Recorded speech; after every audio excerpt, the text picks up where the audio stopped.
this rule before I buy a collection of Pops, that I don't buy any collection, lot, bundle, whatever you want to say it is, unless I see it first. Generally, that means I travel to get the collection or they ship it to me first. And the reason I do that is because a lot can happen to a private collection when you ship it through the mail. This is not the same thing as buying a small bundle of Pops off of a website or off of a private individual where you're just buying a couple of Pops and you're shipping them through the mail. If you're buying 40, 50, 100, 200, 300, 400 Pops and you're sending those through the mail, you're risking your investment getting damaged. But I made an exception. This guy messaged me and he basically pleaded with me to buy this collection that he had. It was about 40, 50 Pops. And I generally don't do business that way. But I made an exception because he had a couple that I wanted for myself. And it was a low risk investment. So I get this list from him. He sends me pictures. And right off the bat, I see Pops that I don't want. So I send him a message back. I use my iPad and my Apple Pencil to mark off Pops that I don't want. And here's my offer for everything else. And I send it to him. And he sends me a message back and he tries to counter. And I'm like, listen, man, I'm not super interested in this collection, but I'll take them off your hands at this price, but I don't want these. So we finally come to an agreement at my ask at the price that I quoted him. He solicited me. I did not make an offer to him originally. Usually I solicit folks, you know, I'll buy your stuff. But he solicited me, so I made a deal with him. I noticed that one of the Pops in the pictures that he sent me was a little damaged. So I was like, hey, are all these Pops damaged like this one, or is it just this one particular Pop? And he said, no, not all the Pops are damaged. It's just this one. I'll send you the Pops that you don't want to make up for the damage of this one. So I was like, okay, whatever, that's fine. I'm not going to pay for those, but if you're sending them to me, you know, for nothing, then of course I'll take them. I get the Pops in the mail. 3 of the Pops that I specifically said I wanted are missing.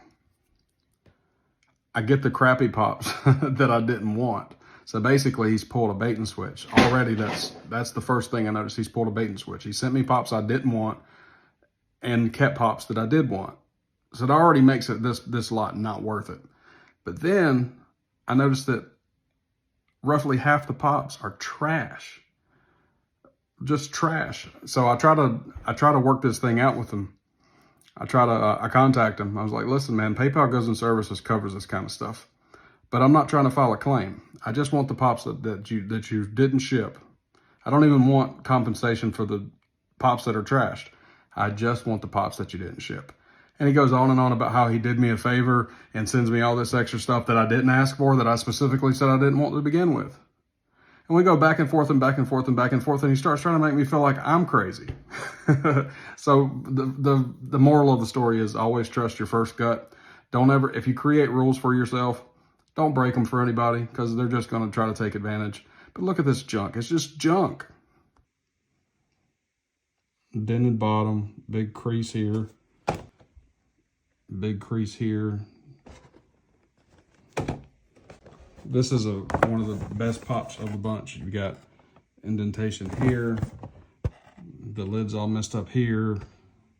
Granted, this is one of the most valuable Pops in the bunch.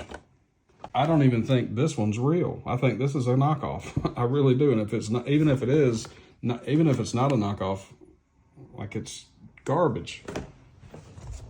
Another Pop that was one of the most valuable Pops in the bunch. Look at the top, it's ripped. Look at this. This guy took money. This is an investment. I do this for fun, but I also have to recoup my investment. Now, I've done the math. I'll break even. I might make $20 or $30, and I kept a Pop, but that's not the point. I didn't solicit this guy. He solicited me, and then he went out of his way to lie and take advantage. I didn't call him out in any of the Funko groups. I should have done that. Other people do that. It's not my style. He knows who he is. It'll come back.